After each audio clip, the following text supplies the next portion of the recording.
नमस्कार मित्रों, चलिए आज मैं बता रहा हूं अतुल प्रसाद ने ट्वीट करके क्या समझाने का प्रयास किया है। भाई यहाँ पे अतुल प्रसाद ट्वीट करके लिखे हैं कि TRE 1.0 में छोड़ी गई रिक्तियों एकाधिक परिणाम ड्रॉप आउट अयोग्यता के कारण उत्पन्न होने वाली रिक्तियों के अलावा, मतलब ये रिक्ति छोड़कर बाकी रिक्तियां TRE 2.0 में शामिल किया गया है 2.0 में शामिल किया गया है। इसके अलावा SC/ST कल्याण विभाग की रिक्तियां भी शामिल की गई है और जल्द ही इसका शुद्धिकरण सामने आएगा, जल्द ही जारी किया जाएगा शुद्धिकरण। आप यहाँ पे थोड़ा सा गौर कीजिएगा। यानी कहने का मतलब कि ये जो सेकेंड मेरिट लिस्ट जो है एकदम कंफर्म है कि आएगा। अब कब आएगा तो ये संभावना है कि भाई 15 तारीख के बाद कभी यह जारी हो सकता है। 15 तारीख के बाद कभी भी सेकेंड मेरिट लिस्ट जारी हो सकता है। यहाँ पे देखिए क्या कर रहे हैं कि TRE 1.0 में छोड़ी गई रिक्तियां को एकाधिक परिणाम मतलब जो रिपीट कर दिया है, किसी किसी का रिजल्ट रिवाइज हो गया, डबल आ गया है।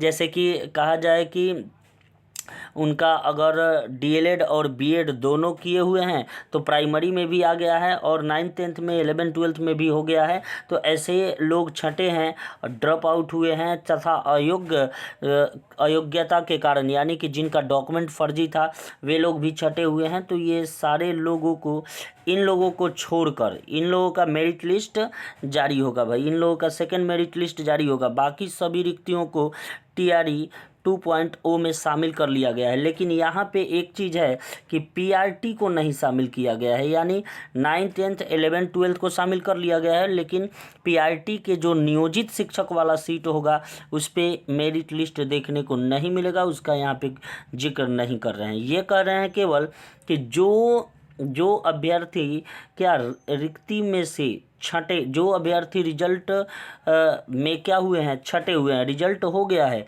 लेकिन कॉमन रिजल्ट हुआ है, जिनका छट गया है वो ड्रॉप आउट हो गए हैं कॉमन रिजल्ट के कारण, चाहे कुछ छोड़ दिए होंगे, ठीक है, या फिर कुछ लोग अयोग्य होंगे, फर्जी होंगे, तो इन लोगों का जो सीट होगा वैकेंट उस पे सेकेंड मेरिट लिस्ट जारी किया जाएगा, ठीक है, और बाकी को TRE 2 में शामिल कर दिया जाएगा। तो अब कहने का मतलब कि कितना हो सकता है सेकेंड मेरिट लिस्ट में, कितना संख्या हो सकता है लोगों का, तो भाई ये आप लोग से छिपा नहीं है। ये लगभग 12 से हो सकता है।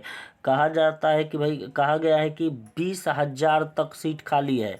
कहा जा रहा है मीडिया वालों के तरफ से कि 20,000 तक सीट खाली है। यह सही बात है, लेकिन ये लोग लगभग 12 से 15,000 ही रिक्ति देंगे सेकेंड मेरिट लिस्ट में, ठीक है।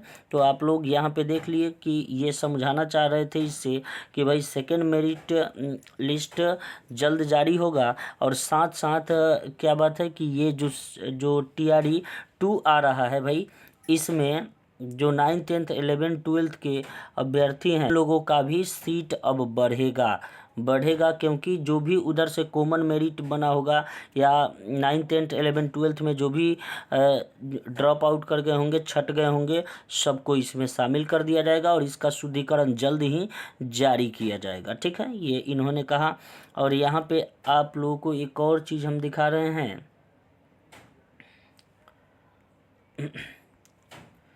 एक और सूचना दिखा रहे हैं आप लोगों को। ये सूचना है जो रिपोर्टर रजनीश जी हैं उनके तरफ से एक बात कहा गया है। तो वे क्या कह रहे हैं, वे कह रहे हैं कि BPSC बहाली नहीं होने वाले अभ्यर्थी जरा भी परेशान नहीं हो, क्योंकि सप्लीमेंट्री रिजल्ट हर हाल में आएगा। मैं पहले ही बता चुका हूं कि जल्द ही डेट भी बता दूंगा। ये कह रहे हैं कि मैं पहले ही बता चुका हूं कि सप्लीमेंट्री रिजल्ट आएगा, हर हाल में आएगा और इसका जल्द ही ये डेट भी बता देंगे कि इसे कब जारी किया जाएगा। रिक्तियां अभी आयोग को नहीं मिली हैं और कह रहे हैं कि बी पॉजिटिव, आप लोग अच्छे से रहिए, एकदम पॉजिटिव रहिए। आप लोगों का सेकंड मेरिट लिस्ट जारी होगा और जल्द ही जारी होगा। तो आप लोगों ने देखा आज की दो न्यूज़, यानी कि ये सूचना था कुछ, एक रजनीश जी के तरफ से और एक अतुल प्रसाद के तरफ से। तो आज के लिए इतना ही, मिलते हैं ब्रेक के बाद। धन्यवाद।